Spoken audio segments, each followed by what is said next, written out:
सबसे पहले आप सबको आज नए साल की शुरुआत हो रही है, 1 जनवरी 2023। इस नए साल की आप सबको ढेर सारी शुभकामनाएं। मनीषा मैम, मेरा आवाज आ रहा है? यस सर, आपका आवाज आ रहा है। बिल्कुल, धन्यवाद। तो सबसे पहले नए साल की आप सबको बहुत बहुत शुभकामनाएं। मित्रों, आज एक नया साल शुरू हो रहा है और ये साल अपने आप में क्रांतिकारी साल होने वाला है, क्योंकि इस साल में हम जो कह रहे हैं वो धरातल पे दिखने वाला है और इसकी शुरुआत हो रही है। मित्रों, आज मैंने निर्णय किया था कुछ दिन पहले कि 1 जनवरी को मैं हमारे पूरे परिवार को संबोधित करूंगा और उसी निर्णय के आधार पे आज ये सेशन लिया गया है। और जैसे आप सब जानते हो कि एमसीएल परिवार की रीढ़ की हड्डी अगर कोई है तो वो है हमारे एमवीपी उद्योजक, हमारे किसान। और उन्हीं को संबोधित करते हुए आज का ये प्रेजेंटेशन मैं आपको देने वाला हूँ। सच कहूँ तो आज कोई मैं प्रेजेंटेशन नहीं दे रहा हूँ मित्रों। आज मैं मेरे अपने एमसीएल के, अपने डॉक्टर शाम सर के, लवेश सर के, प्राची मैम के संघर्ष से बने इस परिवार को संबोधित करने वाला हूँ, आपसे बातचीत करने वाला हूँ और आपको बताने वाला हूँ कि एमवीपी क्या है, एमवीपी की शक्ति क्या है और एमवीपी का भविष्य क्या है।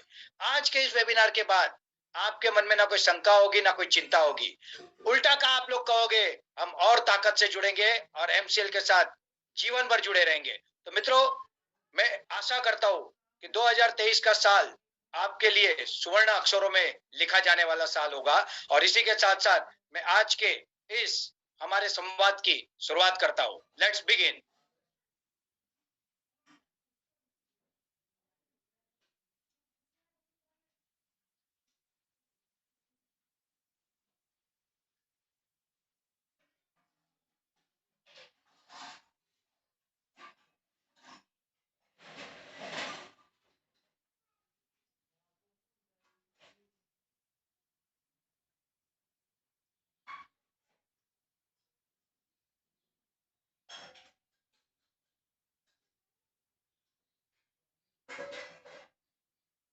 The power of MVP and the future of MVP. The year of MCL Revolution 2023. MVP क्या है, MVP की शक्ति क्या है और MVP का भविष्य क्या है, ये आज मैं आप लोगों को बताने जा रहा हूं। सबसे पहले शुरुआत करते हैं चीजों को समझने से। मित्रों, जैसे आप सब जानते हो कि दुनिया की जो सबसे बड़ी समस्या है और जो भारत के लिए भी सबसे बड़ी समस्या है वो है ग्लोबल वार्मिंग। मित्रों, आप सब जानते हो कि आज जो पूरी धरती की हालत है, जो पर्यावरण में प्रॉब्लम हुए हैं, जिसका प्रमुख कारण जीवाश्म ईंधन, फॉसिल फ्यूल यानी कि पेट्रोल, डीजल और कोयला ये है। और इसके कारण पूरे वातावरण में डिसबैलेंस हो रहे हैं। कहीं पे पूर आ रहे, कहीं पे सुनामी आ रही है, कहीं पे जंगल के जंगल जल रहे हैं। और ये सबके पीछे का जो प्रमुख कारण है वो है वैश्विक उष्णता में होने वाली बढ़ोतरी। और वैज्ञानिकों का ये कहना है कि अगर इस बढ़ोतरी को रोका नहीं गया और वैश्विक तापमान सिर्फ 2 डिग्री टेम्परेचर बढ़ गया तो हम ऐसे कालखंड में चले जाएंगे जहां से वापस आना नामुमकिन होगा और धीरे धीरे धीरे हम विनाश की तरफ जाएंगे।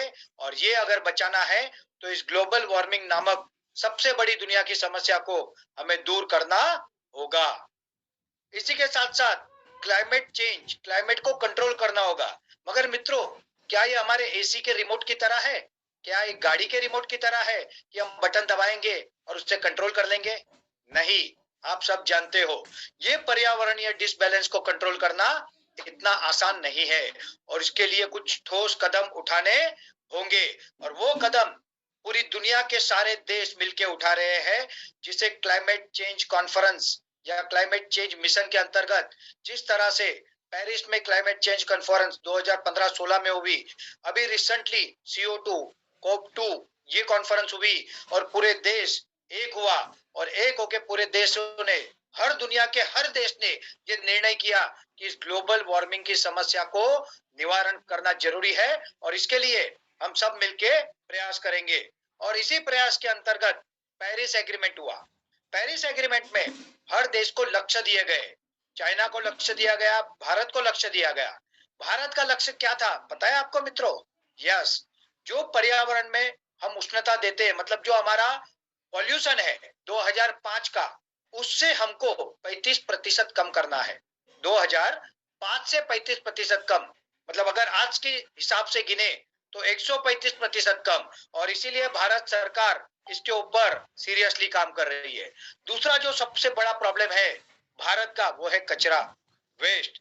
ढेरों के ढेर लगे हैं, अंबार लगे हैं। कहीं कचरा जलता है तो उससे अनेक बीमारियां होती है। प्लास्टिक जलाने से कैंसर होता है, पानी में प्रदूषण, हवा में प्रदूषण, जहां जाओ वहां प्रदूषण।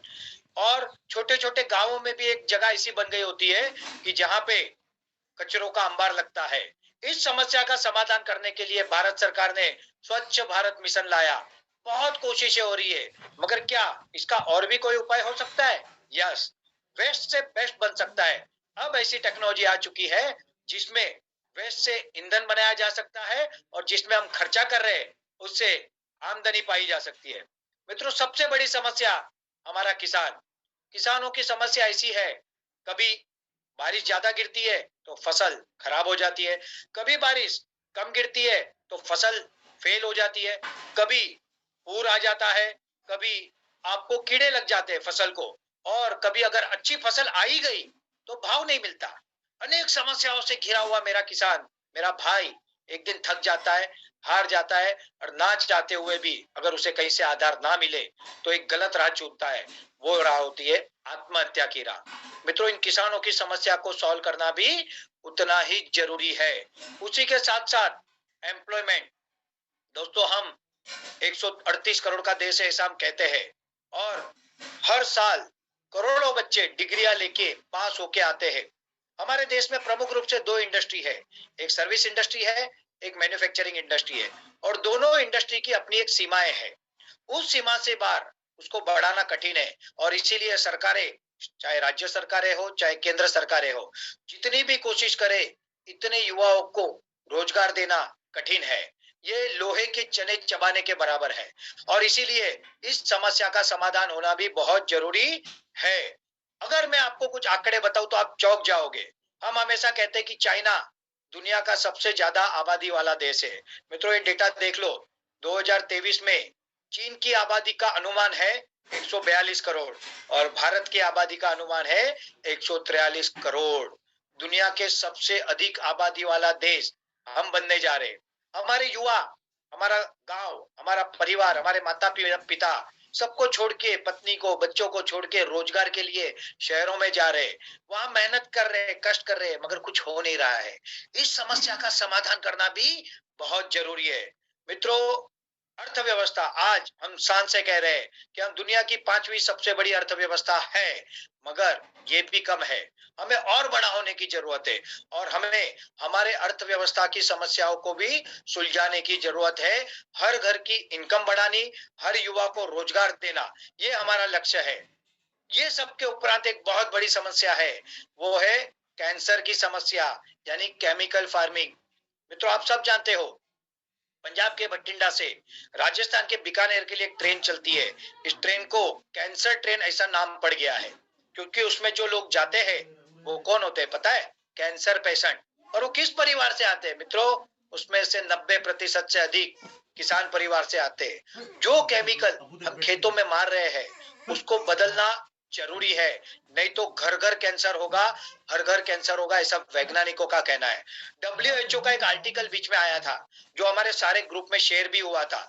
उस आर्टिकल में ये कहा गया है कि अगर हमने ध्यान नहीं दिया तो ये भेड़शेड़ युक्त, मतलब मिलावट युक्त दूध और खाने के कारण 2023 तक में भारत की 80% आबादी को कैंसर होगा। मैं कहता हूं 2023 तक ये नहीं होगा, मगर 30 में तो पक्का होगा। तो इसको बदलना होगा, और कैसे बदलोगे? ऑर्गेनिक फार्मिंग से। मित्रों, आप सब किसान, आप सब जानते हो कि ऑर्गेनिक फार्मिंग आज कितना जरूरी है, मगर आपकी मजबूरी है। आप चाहते हुए भी ये नहीं कर सकते, क्योंकि उसके लिए जो फर्टिलाइजर चाहिए, जो बायो पेस्टिसाइड चाहिए, बायो सीड्स चाहिए, उसके लिए मार्केट मिलना चाहिए, उसको भाव मिलना चाहिए, ये सब करने की कोई व्यवस्था नहीं है। तो मित्रों, ये सारी समस्याओं का समाधान कैसे होगा? ये सारी समस्याओं को सॉल्व कैसे करेंगे? क्या एक दो फैक्ट्री लगाने से, एक दो यूनिट लगाने से, इन फैक्ट्रियों से क्या इन सारी देश की समस्या का, दुनिया की समस्या का समाधान हो जाएगा? नहीं ना। बताएं मुझे। और इसका समाधान है, what is the solution to all this problem? Renewable fuel industry is the only industry that has the solution to all this problem. पूरी दुनिया में और पूरे भारत में एक ही इंडस्ट्री है जो इसका सॉल्यूशन दे सकती है, और वो है रिन्यूएबल फ्यूल इंडस्ट्री, क्योंकि इसमें ईंधन भी बनेगा और जैविक खाद भी बनेगा। इसके कारण बहुत बड़ी व्यवस्था होगी, इसके कारण करोड़ों रोजगार होंगे, किसानों के घर में आय होगी, कचरे का, बायो वेस्ट का समाधान होगा, और पर्यावरण की समस्या का समाधान होने के साथ साथ हम आर्थिक रूप से सक्षम बनेंगे। और इसमें बाई प्रोडक्ट के रूप में जैविक खाद होगा, उस खाद से हम ऑर्गेनिक खेती करेंगे। तो अब आपको समझ गया होगा कि ये सारी समस्या का अगर कोई समाधान है तो वो है रिन्यूएबल फ्यूल इंडस्ट्री। और इसीलिए भारत सरकार भी ये जानती समझती है और उन्होंने बायोफ्यूल पॉलिसी 2018 बनाई। सरकार ये कहती है कि ये इंडस्ट्री बड़े उद्योगपतियों के लिए नहीं है, ये इंडस्ट्री मेरे किसान के लिए है, किसान इसे करे। मगर मित्रों, क्या अकेला किसान टेक्नोलॉजी ला सकता है? करोड़ों का फंडिंग ला सकता है? प्रोडक्ट बनाना, मार्केटिंग करना, उसको बेचना, ये सारी विषय एक किसान के लिए क्या मुमकिन है क्या? नहीं ना। और इसीलिए एक व्यक्ति ने बहुत साल पहले देखा, बहुत साल पहले समस्या को जाना, और उसने कहा 25 years ago there was a man who knew that what we need to do in future. He started making people aware about it. 25 साल पहले एक व्यक्ति ऐसे थे जिनको ये सारी समस्या भविष्य में होने वाली है वो स्पष्ट दिखाई दे रहा था, और उन्होंने इस मिशन में काम करना अपने वैज्ञानिकों के साथ शुरू किया और बहुत से लोगों को इसमें जागरूक करना शुरू किया। और वो व्यक्ति कोई और नहीं, हमारे आदर्श, हमारे भूतपूर्व राष्ट्रपति, सबसे प्रसिद्ध वैज्ञानिक और सबसे अच्छे और हम्बल इंसान और स्वर्गीय Shri doctor APJ Abdul Kalam sir थे। उनके आप शब्द देख सकते हो, we must get rid of fossil fuel by developing injection system for automobiles which can run on biofuel। ये उन्होंने आज नहीं कहा सर, ये उन्होंने हजारों, कई सौ सालों पहले कहा, और आज लोगों को वो समझ में आ रहे हैं। उन्हीं के कुछ और शब्द है जिसे हम एमसीएल के लोग मानते हैं, एमसीएल परिवार के लोग इस पे विश्वास करते हैं। और वो शब्द क्या है? All birds find shelter during rain but eagle avoids rain by flying about the clouds. Problems are common but attitude makes the difference. समस्याएं सबकी समान होती है। जब बादल आते हैं, जब तूफान आता है, तो सारे पंछी अपने घरोंदों में छुप जाते हैं, मगर एक पंछी होता है जिसे हम कहते हैं बाज, ईगल, जो बादलों के ऊपर उड़ के अपनी उड़ान जारी रखता है। और ऐसे ही एमसीएल परिवार के बाज, ईगल्स के लिए ये प्लेटफॉर्म है और आज का वेबिनार है। सबके जीवन में समस्या तो आती है, समस्या को देखने का नजरिया आपको अलग बनाता है और उस समस्या से समाधान भी देता है। मित्रों, इसको जान के, इन व्यक्ति से इंस्पायर होके एक व्यक्ति ने अपनी जर्नी की शुरुआत की 2001 में। A young man who completed his doctorate degree and was doing his IAS studies got connected to the mission of Dr. APJ Abdul Kalam sir and decided to give his entire life for this mission। एक युवा जिसको इनसे संपर्क हो गया जिनका, और जब संपर्क हुआ उन्होंने इस विषय के बारे में जाना, ग्लोबल वार्मिंग, इसकी समस्या, इसका कारण, इसकी जरूरत, इसको समाधान की जरूरत, और ये सब जान के जब उनके दिल को लगा कि अरे नहीं, मुझे कुछ करना है ना, तो ये करना है, उन्होंने सब छोड़ दिया। वो पूरे महाराष्ट्र में एमडी गायनेक में नंबर 1 आए थे, आईएएस की तैयारी कर रहे थे, आगे जाके वो कलेक्टर बने। मगर ये सब बाजू में रख के उन्होंने अपने जीवन का लक्ष्य एक ही चुना, mission fuel independence for India. और उस मिशन को लेने वाले कोई और नहीं, लीजेंडरी, हमारे हमारे मार्गदर्शक, हमारे गुरु डॉक्टर श्याम शिवाजी घोलप सर है। एक गरीब परिवार में उनका जन्म हुआ मित्रों, मुंबई के दादर में उनका जन्म हुआ। दादर में ही वो पले बड़े। दादर में 1 ऑफिस, 2 ऑफिस, 3 ऑफिस, 4 ऑफिस है आज, और आज भी वो दादर में खड़े हुए हैं। दादर से वो काम कर रहे हैं और अपना इतना जबरदस्त एजुकेशनल बैकग्राउंड, एक अच्छी जिंदगी, कलेक्टर की पोस्ट, ये सब जीवन में जो कुछ चाहिए, जो पाना चाहता है आदमी, वो उनके पास आज है। मगर वो सब छोड़ के हमारे लिए, आपके लिए, मेरे किसानों के लिए, मेरे युवाओं के लिए, मेरे देश की जनता के लिए, भारत माता के लिए और धरती माता के लिए अगर कोई काम कर रहा है तो वो है ये इंसान डॉक्टर श्याम शिवाजी घोलप सर। मैं हमारे पूरे परिवार की तरफ से इनको वंदन करता हूँ। आप सब भी इनको नमन करें और इनको शक्ति प्रदान करें कि इस विषय को वो और तेजी से आगे ले जा सके। और इन्हीं के साथ साथ और एक युवा जो इनका दोस्त है, जो क्रिटिकल केयर सर्जरी में स्पेशलिस्ट है, वो भी एमबीबीएस डॉक्टर है और एक प्रतिष्ठित पोस्ट एशिया की सबसे बड़ी हॉस्पिटल में सबसे मान वाले पद पे वो थे। मगर ये सब भी साइड में रख के, बाजू में रख के, अपने दोस्त के विजन मिशन को पूरा करने के लिए कंधे से कंधा मिला के चल रहे हैं in this journey since beginning. तो आप सब जानते हो, अगर आप कुछ गलत कर रहे हो पूरे दुनिया से छुपा सकते हो, मगर अपने दोस्त से कभी नहीं छुपा सकते। और अगर आपका दोस्त बचपन का आपके साथ है ना, तो समझ जाओ कि आप सही मार्ग पे हो। और ये काफी है इन लोगों को समझने के लिए कि ये चीज, ये विषय एकदम जेन्युइन है और ये व्यक्ति कोई नहीं, हमारे मिरेकल मैन, हमारे man of energy doctor Lavesh Ramchandra Jadhav sir है। Yes, happy birthday sir. कल डॉक्टर लवेश सर का जन्मदिन था और मैं पूरे एमसीएल परिवार की तरफ से इस एनर्जी के सोर्स को, ऊर्जा के स्रोत को बहुत बहुत अभिनंदन देना चाहता हूं। सर, ये बर्थडे आपका कई तहसीलों में मना है, मगर अगला जन्मदिन पूरे देश में मनेगा, एमबीएस की फैक्ट्री में मनेगा, एमकोल की फैक्ट्री में मनेगा और इसका मुझे पूर्ण विश्वास है। इन्हीं के साथ साथ एक young lady who completed her petrochemical engineering from BITS Pilani, the most reputed engineering college, with 2 times gold medal and also work as a junior scientist. मित्रों, एक महिला युवा जिन्होंने बिट्स पिलानी जैसी प्रतिष्ठित कॉलेज से अपना पेट्रोकेमिकल इंजीनियरिंग कंप्लीट किया, 2 बार गोल्ड मेडल जीते और वो जूनियर साइंटिस्ट के पद पे भी रही। आज वो एमसीएल परिवार का नेतृत्व कर रही है एज एग्जीक्यूटिव डायरेक्टर एमसीएल, और वो कोई और नहीं, हमारी इंजीनियर मिस प्राची प्रकाश डोले मैडम है। मित्रों, ये वो टीम है, ये बिजनेसमैन नहीं है, पैसे कमाने नहीं आए, ये सच में कुछ क्रांति करने आए। ये आए हैं आप लोगों के लिए, किसानों के लिए। अगर इनको पैसे कमाने होते तो एक फैक्ट्री का ओपनिंग किसी बड़े नेता से करवा के करोड़ों रुपए कमा के बैठ गए होते। अरे इनके जो प्रोफेशन है, वो प्रोफेशन में मान है, सम्मान है और जितना चाहिए उतना धन है। मगर ये वो टीम है जो टीम आपके सपने को पूरा करने के लिए अपने आप को जला रही है। कितने लोगों का गलत सही सुन रही है, मगर अपने मिशन से ना डगी, ना हिली और ना कभी हिलेगी। इस टीम को पूरी में वंदन करता हूं।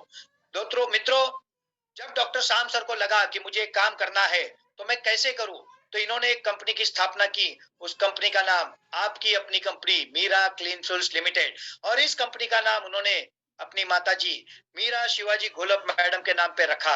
और चेयरपर्सन ऑफ एमसीएल इज हमारी माता मीरा मैडम है।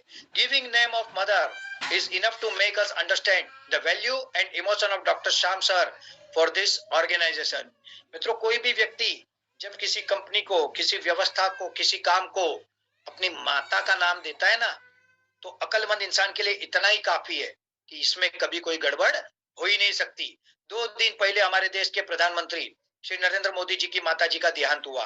हम उनको श्रद्धांजलि देते पूरे एमसीएल परिवार की तरफ से। मगर आप देखो उनका कनेक्शन उनकी माता से क्या था, उसी तरह से हमारे शाम सर का कनेक्शन मीरा माता से है। और ये वो माता है जिन्होंने शाम सर को तैयार किया, सिखाया। मित्रों, आपको पता नहीं होगा, बचपन में डॉक्टर शाम सर ने अपने पिताजी का साया खो दिया। उसके बाद उनकी माताजी ने बहुत कष्ट करके, काम करके उनको बड़ा किया। जिस बिल्डिंग के बाहर उनकी माताजी काम करती है, चीजें बेचती थी, जहां पे एक बच्चा जाता था उनको मदद करने को, और उसी ऑफिस में, क्योंकि वो कलेक्ट्रेट ऑफिस थी, वहां पे लाल बत्ती की गाड़ी में ऑफिसर्स लोग आते जाते थे। और उस बच्चे ने एक सपना देखा, बच्चे ने, युवा ने नहीं, बच्चे ने एक सपना देखा कि मैं किसी दिन इसी लाल बत्ती की गाड़ी में इस ऑफिस में जाऊंगा, और वो कोई नहीं, आपके हमारे अपने आदर्श डॉक्टर श्याम शिवाजी गोलब सर है। ये होता है विजन, ये होता है जिद, और ऐसे जिद्दी इंसान विजन की क्लियरिटी के साथ आपका मिशन, आपका सपना पूरा करके ही रहेंगे। मित्रों, एमसीएल कंपनी जब रजिस्टर्ड हुई तब 1 करोड़ ऑथोराइज शेयर कैपिटल की कंपनी थी। आज company 100 crore authorise share capital की कंपनी है। एमसीएल कंपनी 2012 में बनी, 10 साल हो चुके हैं। कोई भी कंपनी जिसे कुछ भी गड़बड़ी करनी हो, वो 2, 4, 5 साल में तो चली जाती है। ऐसी एक कंपनी कुछ समय पहले आई थी कोल्हापुर में। महाराष्ट्र के लोगों को पूछो, बताएंगे क्या हुआ उस कंपनी का, क्या किया उस कंपनी ने, आपको पता चल जाएगा। तो 10 साल एमसीएल ने क्या किया, R&D किया, रिसर्च एंड डेवलप किया, और अपनी खुद की टेक्नोलॉजी बनाई। लोगों को आज तक यही पता नहीं है कि एमसीएल की टेक्नोलॉजी किसकी है। कोई बोलता है इनकी है, कोई बोलता है उनकी है। मैं आपको आज हकीकत बताता हूँ, एमसीएल की टेक्नोलॉजी अपनी खुद की है और वो समय आने पे आपको पता चल जाएगा। Not to worry for that. पूरे देश में 850 तहसीलों में हमने उद्योजक नियुक्त किए। पूरे देश में 20 राज्यों में हम आज है। पूरे देश में 6500 गांवों को हमने एमवीपी उद्योजक नियुक्त किया। 40 लाख किसानों का अपना परिवार है। No other organisation has such a big background. पूरे देश में नहीं, पूरी दुनिया में कोई ऐसा ऑर्गेनाइजेशन नहीं है जिसका इतना बड़ा खुद का नेटवर्क हो। MCL owns demo plant which is fully in function at Kolad Roha Raigarh with the most advanced technology and full automation। MCL का खुद का प्लांट महाराष्ट्र के रायगढ़ में, कोलाड में, मुंबई गोवा हाईवे पे, हाईवे से सामने दिखता है, जाके देख लो। रेडी है, प्रोडक्शन में है, but due to technological secret और ऑटोमेशन सीक्रेट हम उसको अभी दुनिया को नहीं दिखा रहे। मगर अपने परिवार से 750 लोग एक दिन वहां पे थे और वो दिन था 5 अक्टूबर और दशहरा का दिन अभी। और सारे लोगों ने अपनी आंखों से सिस्टम को देखा, समझा और उसके बाद लोगों को पता चला कि नहीं, जो एमसीएल कह रही है वो कर रही है और ये हो सकता है। मित्रों, ये है वो टेक्नोलॉजी। ये हो प्लांट का एक्चुअल फोटो। ये है Rockwell renewable oil and gas well और ये है उस प्लांट का फ्यूलिंग स्टेशन का फोटो। ये है प्लांट का फ्रंट का फोटो। कोई छुपा ही नहीं है। हाथ कंगन को आईना क्या, जो सामने दिख रहा है उसको दिखाना क्या, छुपाना क्या, ये तो सामने दिखने वाली चीज है। मगर एक स्ट्रेटेजी के तहत काम हो रहा है, वो मैं आपको आगे बताऊंगा। एक्चुअल स्टार्ट ऑफ वर्क मित्रों, 50 ऐसे लोकेशन है जहां पे प्रोजेक्ट के काम की शुरुआत हो चुकी है। 15 ऐसे लोकेशन है जहां पे सेकंड फेज के काम की शुरुआत हो चुकी है। आप चले जाओ मध्य प्रदेश मोहन बडोडिया तहसील में, महाराष्ट्र में माजलगांव में, राजस्थान में लाडनून में, और देखो हो रहा है कि नहीं हो रहा है। कई जगह पे काम हो रहा है। बट आपको बता दूं, आज भी एक भी ऐसा प्रोजेक्ट नहीं है जिसके पास 100% प्रॉपर सारी परमिशन फैक्ट्री की हो। मगर फिर भी depend upon project work 20 lakh से लेके 80-80 लाख रुपए एमसीएल ने वहां पे निवेश किए हैं। ये एमसीएल की इच्छा है। अब जब परमिशन आएगी अगले 1 महीने 1.5 महीने में, तब पीड़ पकड़ेगा। लास्टली कुछ पैसों की परमिशन जो अटकी थी वो आई है, बट अभी भी उनके अप्रूव ड्राइंग नहीं आए हैं। जैसे ही आएंगे we will accelerate our speed और आने वाले सालों में 1 साल 1.5 साल में आप ऐसी अनेक फैक्ट्रियां प्रोडक्शन करते हुए देखोगे। तो जहां चाह है ना वही राह होती है मित्रों। और इसके साथ साथ एम कॉल इसमें तो क्रांति कर दी, क्रांति। सिर्फ 1 महीने के समय में 100 प्रोजेक्ट आइडेंटिफाई हो चुके हैं, 15 प्रोजेक्ट पे काम चालू हो चुका है, 25 प्रोजेक्ट रेडीमेड है जो हमको रेडीमेड जगह मिली है और ये अब बहुत जल्दी शुरू होने जा रहे हैं। कब शुरू होने जा रहे हैं वो मैं आखिरी में बताऊंगा। मित्रों, ये है हमारे vice president doctor Mangesh Selar, mister Mangesh Selar sir. हमने इनको डॉक्टर बना दिया। एक्चुअली ये डॉक्टर ही है, अपने फील्ड के मास्टर है और इसीलिए हमने गलती से ही सही मगर डॉक्टर लिख दिया, क्योंकि इनकी क्षमता है ना अद्भुत है। एक दिन में इतना लोड लेते, इतना काम करते, इंटरव्यू लेते, लोगों से बातें करते, हमारे प्रॉब्लम की समस्या का समाधान करते और इनके आने से हमारा काम बहुत आसान और बहुत स्पीडी हो गया है। इनके साथ साथ ये है एमसीएल टीम। आपको पता नहीं होगा मित्रों, क्योंकि आप गांवों में हो, आपको कोई जो बताएगा वो आप सुनोगे, मगर एमसीएल का खुद का अराउंड 150 लोगों का स्टाफ है। ये स्टाफ दिन रात मेहनत कर रहा है आपके सपनों को पूरा करने के लिए और ये एक मिशन पे लगे हुए। इन पूरे स्टाफ को भी मैं बहुत बहुत धन्यवाद कहता हूं कि आपके कारण ही आज हमारा काम में टीम एसएस के भारत, ये तो सिर्फ झांकी है, पिक्चर अभी बाकी है। पूरे देश में हमारी सेना है, जबरदस्त टीम है और हम सब मिलके भारत के कोने कोने तक एमसीएल मिशन को पहुंचा के रहेंगे।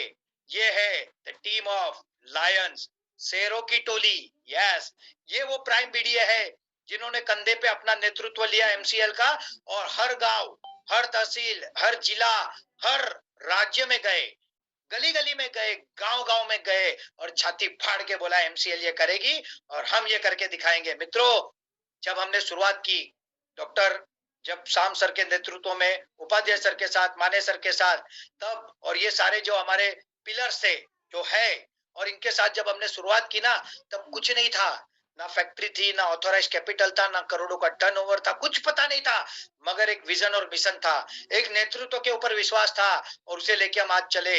और आज हमें गर्व होता है कि हम इतने जबरदस्त परिवार के साथ है। और आज जो हुआ है ना, वो अब शुरुआत ही हुई है, आगे आगे देखो होता है क्या। मित्रों, भारत के 20 राज्य, 200 से अधिक जिले, 850 तालुका, 6,500 ग्राम पंचायत, 40,000 किसान और 10,000 चैनल पार्टनर, क्योंकि अगर एक तालुका में 15 पकड़ो तो भी आप 10,000 से अधिक जाते हो, 10,000 चैनल पार्टनर। इतनी जगह पे हमारा नेटवर्क नेतृत्व है। आप सोचो हम क्या करने जा रहे हैं। आपने हमने मिलके जो बनाया है ना, ये इतिहास है और ये करेगा कमाल। We are proud to say that we are the biggest limited company with such a big network। यहाँ पे मैं एक बात कहना चाहता हूँ, क्यों पड़े हो चक्कर में, कोई नहीं है टक्कर में। यस मित्रों, यहाँ पे मैं कुछ बात दिल खोल के आपसे करना चाहता हूँ। आजकल ऐसा चल रहा है, बहुत सारी कंपनियां आ रही है, बहुत सारी कंपनियां हमारे उद्योजकों को सपने दिखा रही है। हम इतने में ये कर देंगे, हम वो कर देंगे, और हम आपके साथ 1 महीने में फैक्ट्री लगा देंगे, 3 महीने में फैक्ट्री लगा देंगे। कुछ लोग गुमराह हो रहे, कुछ लोग बिक गए हैं। यस, बिक गए हैं। और ये लोग स्ट्रेटेजिकली अपने एमवीपी तक हमारे सेशन नहीं पहुंचाते, लिंक नहीं पहुंचाते, फ्राइडे सेशन की लिंक नहीं पहुंचाते। ये सारी चीज मेरे ध्यान में आई और इसके लिए हमने तैयारी कर ली और हमने उसका जबरदस्त प्लान बनाया जो आगे आपको पता चलेगा। मगर मित्रों, मुझे एक बात बताओ, क्या कोई कंपनी का मैनेजमेंट है जिनके पास 23 साल का अनुभव हो? मुझे एक 2 दिन पहले एक वीडियो आया मेरे पास मित्रों, जिस वीडियो में एक कंपनी का डायरेक्टर ऐसा दावा कर रहा था, हम हजारों करोड़ का एमओयू साइन करने जा रहे हैं। मुझे बहुत आनंद हुआ, अरे कोई इतना बड़ा काम कर रहा है, ये तो बहुत अच्छी बात है, चलो इसका सर्च करते हैं। मैंने सर्च किया, क्या पता चला पता है?